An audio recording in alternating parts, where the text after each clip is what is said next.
Behavioral health touches every life, from how we handle stress to how we connect with others. Our mental and emotional well-being shapes who we are. I was struggling. That's what honestly all the drinking and smoking marijuana was about. And I do recognize now that's a lot of the coping mechanism of our youth, is that they live in such stressful realities that numbing out via substances or process addictions makes sense. But I knew that there had to be something more than that. I was attempting suicide and participating in a lot of harmful or risky behaviors, and being able to talk to somebody and just get everything out and process the things that had happened instead of just ignoring them, it saved my life because it let me move on. Therapy helped me in a lot of ways. As me growing as like a young man, as me being different, because I don't want to be like everybody else. You know, I got tons of friend groups and they need therapy, you know what I'm saying? But they're not aware that they need therapy, you know what I'm saying? They just thinking everything is normal, the things they say, the things they do, their thoughts is normal, what comes out of their mouth is normal, but it's not when you see somebody or you went through therapy and you see everybody else that this has a stigma against therapy, you really can see that people need therapy. As humans, we need to connect. So that is our inclusion piece. So think about when you're working with someone and you see people come into a room, and do they come in and do they look for the people that they know and sit with, or are they open to moving around the room and making connections? What inspired me to work in the behavioral health field is the fact that we didn't have a lot of African American therapists at the time when I was in grad school. I was stressed about my studies, and I was also an athlete still running in my master's program. And when I went to look for an African American therapist, there weren't any. I was already in the program, and I thought, I'm going to make sure that when I graduate, there's going to be an African American private practice that has multiple people of color that can help people of color.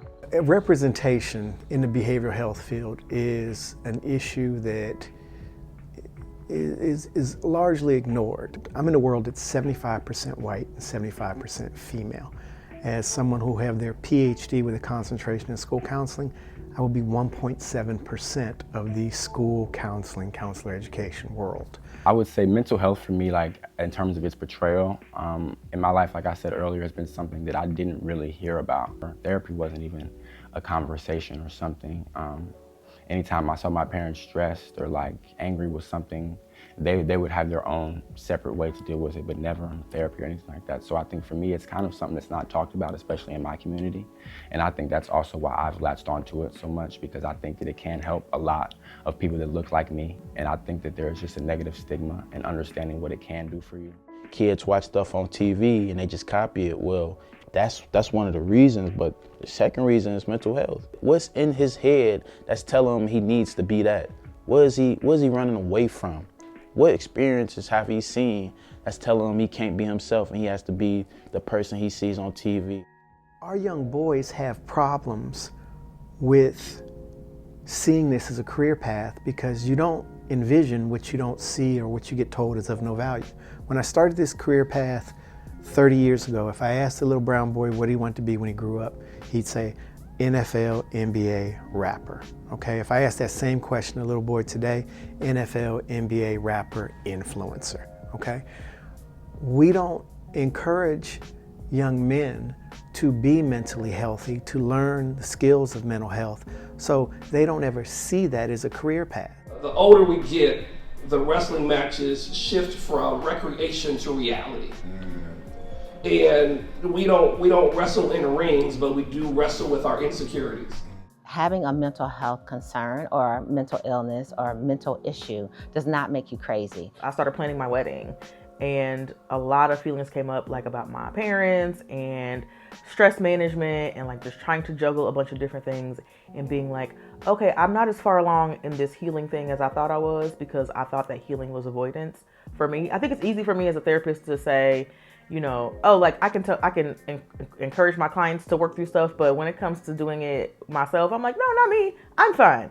I wasn't fine. The stress response, it's a natural response, right? When we're stressed, we all have the heartbeat go, the heart starts, you know, maybe we move a little faster, might start playing with our hair or the eyelashes or tapping, whatever it may be when we're stressed. If we know our stress response, then we know how to handle it. If you don't know your stress response, then you're not gonna know how to handle it, and one day you're just gonna pass out and die. It was a joke, so. Sometimes people feel guilty about coming. They feel like something's wrong, that they can't handle their own issues.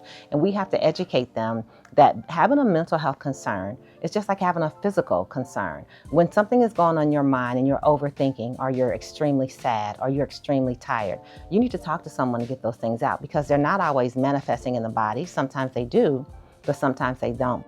Connection that is in between our brain, our physical health, our own feelings and emotions, and our soul. If our thinking, our emotions and behaviors are not balanced, can impact our physical health as well. It doesn't mean that you are less competent or that you are incapable of handling your issues. It just means that there's a chemical imbalance that's happening in your brain, and we need to manage that and level that out so you can live well and be well. The other misconception is I can do it by myself. I can do it alone.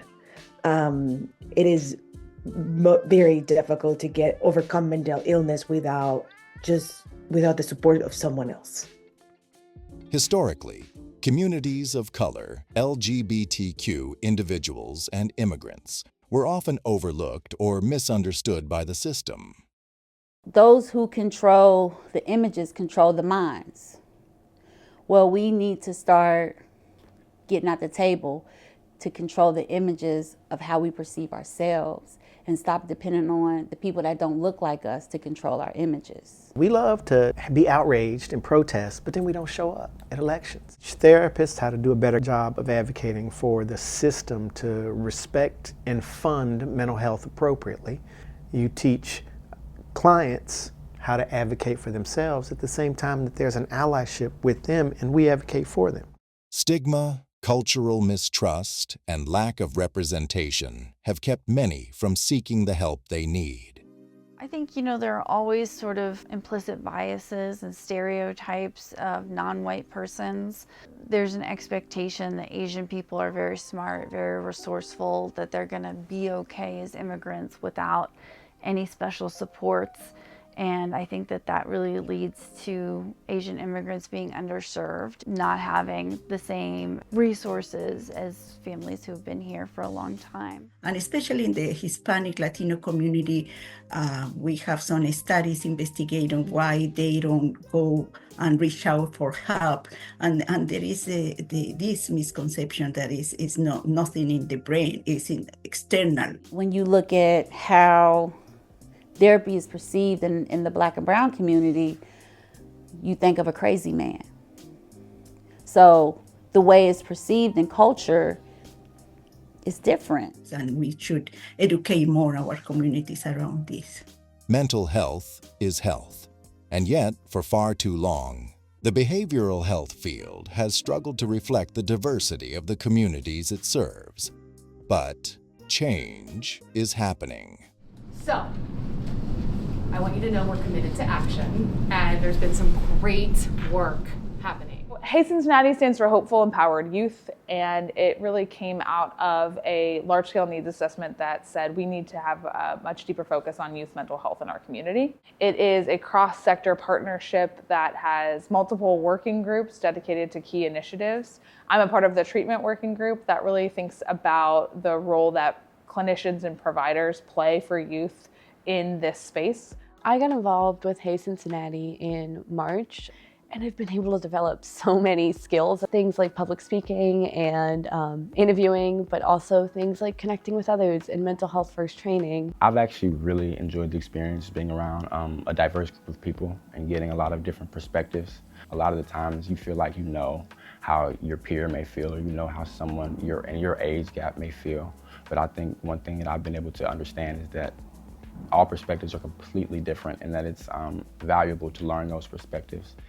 you don't necessarily internalize that until you see other people like you sitting at a table and you're like, I'm not the only one. I can see it from a different side.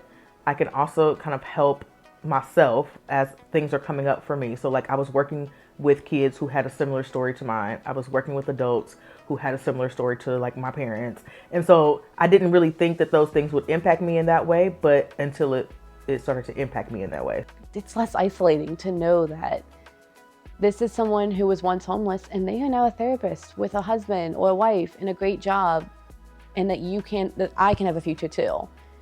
I think that just speaks to a lot of it. We don't have to be surrounded by the chaos of the world. We don't just have to sit in that we can find joy in the small things. So I'm really optimistic about the work of stuff that's happening here in Cincinnati, like Hay, and some of our younger generations. The journey is far from over, but with commitment, compassion, and community, the future of behavioral health is becoming brighter and more inclusive. I think the changes that are most needed in the mental health care system are coordination and continuity of care. So getting folks to the right care at the right time with the right people, and figuring out the most efficient, streamlined path for patients to get the type of care they need when they need it. I chose to become a clinical social worker because I really believe in treating people's environment as well as treating their internal thoughts and feelings. And I really believe in the social work mission for social justice. If someone came to me and said, I want to be a therapist, what do I do? I would say, start therapy first. Get your own therapist first. Work through your stuff, because being a therapist absolutely brings up all your stuff. It really does. And for some reason, I don't know who it is, the universe, whoever got in them, the whole team, will start to shine a light on things where you didn't think that you were really struggling with until you get a client that's struggling with it. And you're like, oh, I'm talking to myself and the client. Okay. You know, young people should feel really encouraged at the idea to become a therapist. These are good jobs that pay well and have good benefits, and most importantly, are mission focused. But you gotta always aim for the highest tiers of licensure that you can get. Don't stop at just the bachelor's level.